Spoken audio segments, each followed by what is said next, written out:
Hey guys, in this brief video, I'm going to show you how to expand my Tave to teamwork.com project automation by increasing the amount of tasks that you can create and customizing them for a given project based on what your client actually books.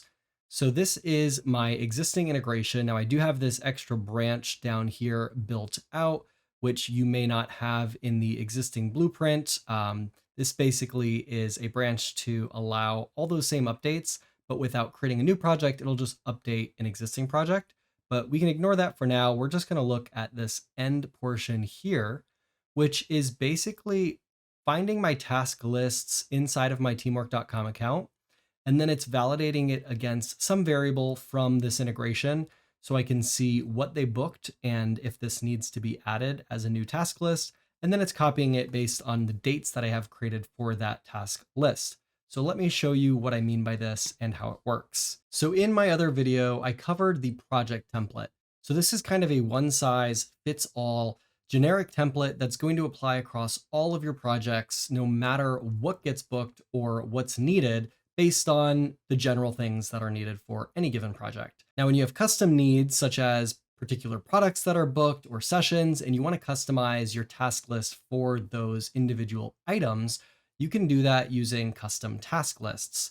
In your teamwork.com account, when you're on the templates page, you can go to task templates and you can create a custom task template set. As you can see here, I have different ones for different options that a client could book, and you can customize the due dates within that template set the same way I covered on the projects. So in my case here, I've created these task templates to be based on what a client actually books on their invoice.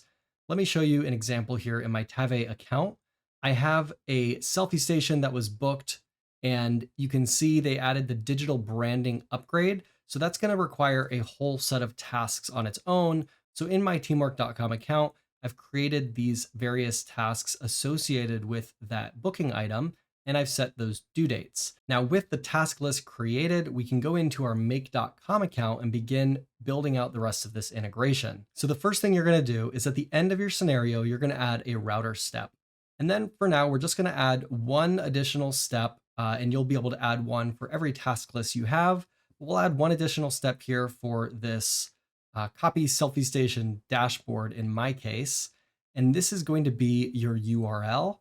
So it's the same identification we've been using with that URL string, followed by projects, the project ID as referenced in, for my case here, step 69, and then tasklist.json.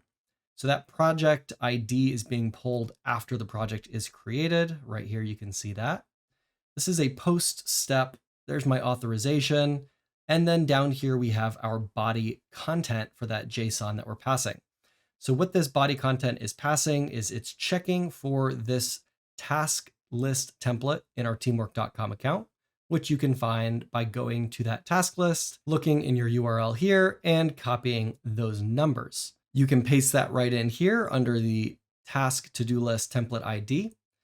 Now the rest of these, I recommend you leaving them as is. This is going to allow us to add that start date so that all the dates are formatted properly based on our project. And the rest of these are going to copy over the task list as is, so no need to change anything here. Now you're going to click OK.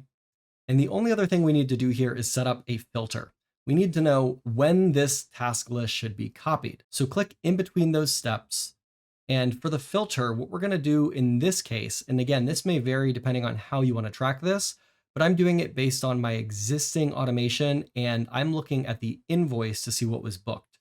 So I've tagged the step 79 in my case here, which is the JSON string for what was booked. I'll show you that down in my steps below. So here's the JSON string that lays out everything that was booked in that invoice order. And I'm looking for a keyword. So custom branded gallery. It is case insensitive. I've typed it out here, but it's going to search upper and lowercase. If it finds this keyword, it means right here, you can see there's a keyword within this section. It means that that was added to the invoice because that's the only thing in my entire account with those keywords. So with that registered as the condition, now whenever this runs and it creates the project, it's going to, after this step, check if that exists on the invoice. And if it does, it's going to copy that task list here. Now, the same thing can be done for any other task list you want.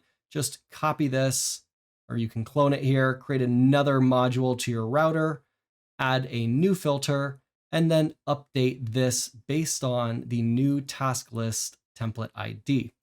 Once that's all done, you can save your updated scenario, and every time it runs, it's going to create that project with all the associated tasks, and it'll separate it into its own task list with those to-do items, the team member, and the due dates associated with it. Hope that helps. Stay tuned for more videos exploring this and other integrations in the future.